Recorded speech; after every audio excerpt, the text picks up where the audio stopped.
All right, friends, this video is for those of you transitioning to working full-time or who are already working full-time, plus trying to balance full-time family commitments and practices, obligations, the things that go along with that. And you want to make sure you fit in fitness, or you're finding it really hard to fit in fitness because maybe your schedule is not like it was before, or maybe you are new to fitness and you just want to make it work. So couple things that we're going to start with. This video is going to give you some tools and strategies to DIY it, but it's also an invitation to message me and I will come alongside you and help you find the path of least resistance. Make this a realistic goal for you, because I really believe that even working full time, even with full time family, you can still stay fit. You can still meet the minimum requirements for an active lifestyle of 150 minutes of exercise per week. Is it going to be in 30 minutes 5 times a week? Maybe not. It may look more like 3 times of 60, or 5, 6, 7 times of 20 or 30, or it may not be consistent every day. And that's okay. It doesn't have to be. So I'm going to talk to you and share some ideas and strategies with you, give you the steps that you need. And we're going to kick it off with paraphrasing a quote from Dalai Lama that you may or may not have heard, but just a puzzling thing about humans. What we do is we are willing to sacrifice our health to work for money, but then we spend our money working to get back our health. That's what we want to avoid. So we want to have the perspective and always be able to answer, why are you doing what you're doing? Okay.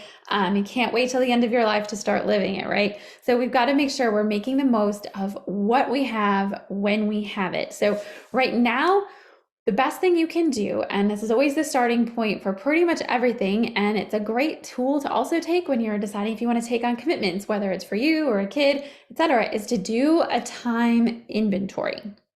And the best way to do that is to write out your whole schedule.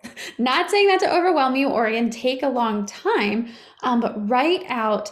And then even like I block it in, like I use a vertical planner, this is just page for example, where it goes hourly. So I can see when I'm where, so I can see holes for what I need to fit, where I could fit in extra things. And if you want fitness to be a priority, at least a few times a week, we've got to know where we can schedule them reliably. So we've got to see where the holes are.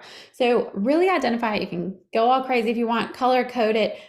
Can use a planner. You could just draw out rectangles on a piece of paper for all I care. Anything that goes hourly, so you see where the holes are, where fitness can fit the best, right? That's going to be step one. And when you're doing that, it's going to be important to note that you're also factoring in like commuting time. So if, say, you have to be somewhere at 9, well, and it takes 30 minutes to get there, put it in as that starts at 8:30, because that 8:30 time is not time you have for anything else other than going to work, right? So I would like to include the travel time, include any kind of changing, to get time to plug in some workout times. Do you need to shower? Do you need to change? Things like that. Do you need to drive there? All those would be in the same, rectangle, if you will.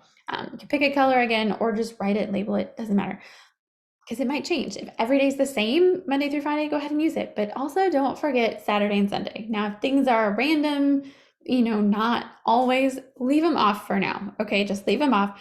Don't put in like your dentist appointment, because you don't go to the dentist every day. You don't go to the dentist every week, most likely.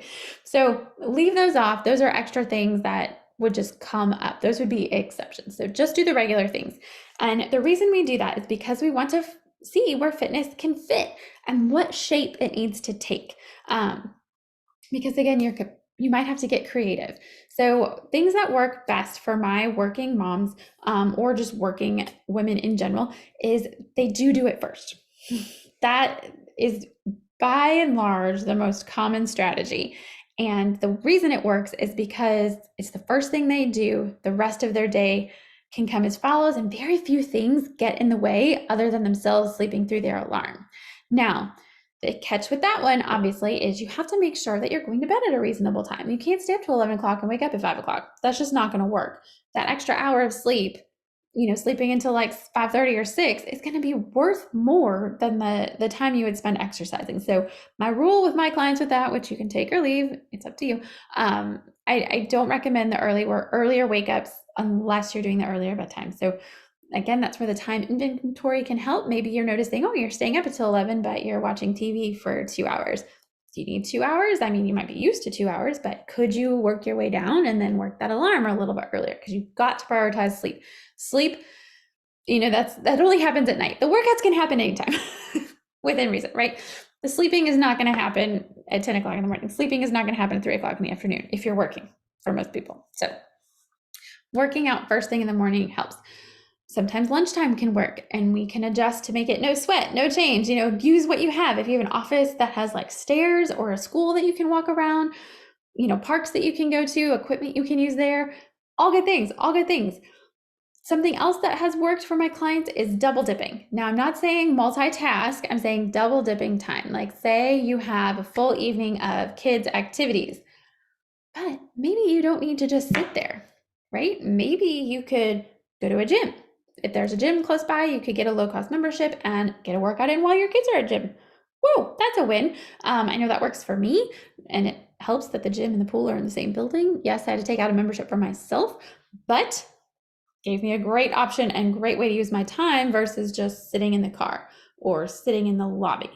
Some parents do that, and that may be the only time you sit. But if you're trying to fit in fitness, you're going to have to sacrifice some things sometimes. Not every day. Other things that work are using weekends. Sometimes we forget about that because we think of workouts being Monday through Friday and trying to get it in 3 times during the week. But we miss it's a lot easier to find 60 minutes even on a weekend than it is during the week. And so scheduling your workouts around a Saturday, Sunday, and then either breaking up another one into 3 different days, or maybe you can carve out an extra hour. Maybe there's like a half day or a flex hours, with your schedule, where you could take a much longer lunch one day and get in a full length other workout. You're going to be doing just fine. You may have little pockets throughout the week that you could work in walks, climb a few stairs, do some ab circuits, body weight stretching, something like that. That's awesome. I hope what you're hearing is that there are so many possibilities and ways to make it work if you really want it to work, and that it's not worth, no amount of work, no job is worth sacrificing your own health. Because if you if you always put yourself last, right? If your health is always coming last, eventually you're gonna run out, right? Something's gonna break, right? If you don't take care of the car, the car runs out of gas, something's gonna break. Same goes for you. You've got to make sure your health on some level is a priority. Just be willing to change what that normal fitness routine looks like for you, especially if you are changing from one type of schedule to another. Expect your fitness routine to change, but don't let it be something that falls by the wayside, okay? Be willing to get creative, be willing to make some choices. Not every day, but most days, right? It's not about perfection. It's not all or nothing. It's using what you've got when you've got it. And I know you can do it. Start with that time inventory, get creative, look for the open spaces. Again, I'm here. You're not alone in this. I'm here to help. I love trying to get creative and think outside the box. We're using playground benches and, walking path here or there, or even just walking your dog. How can we turn that into a more demanding workout? Maybe we can build in a circuit.